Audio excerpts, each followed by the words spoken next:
Now, one of the things you'll notice in here is the recipe doesn't call for any oil.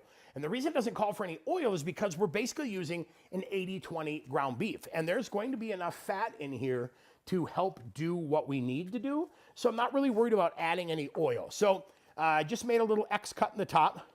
We'll go ahead and add that beef into our pan. You'll hear that beautiful sizzle, right? I have it preheating over about medium heat. I didn't want to go too crazy because I didn't want to have spatters and those types of things. So we'll crank this guy up just a little bit. Recipe calls for 1 pound of ground beef. So what we'll do is break this up just a little bit. I want it to kind of render some of that fat out of here. So we'll break it up just a little bit. I'm not going to add the red sauce in here until that beef is pretty well cooked. I wanted to keep some of it in crumbles, not super fine crumbles, but I definitely want to keep some of it in crumbles, thicker crumbles.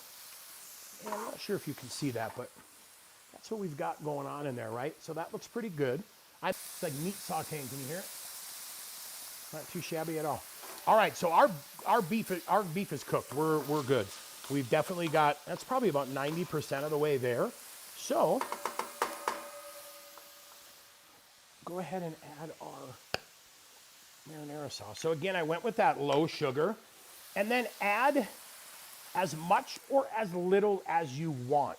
Yes, I know that the recipe does call for the 2 14-ounce cans.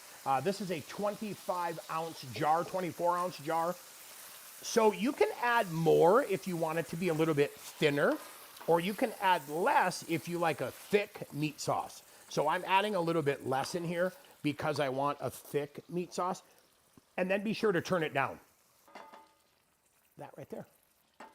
Make sure you can see that. Not too shabby, right?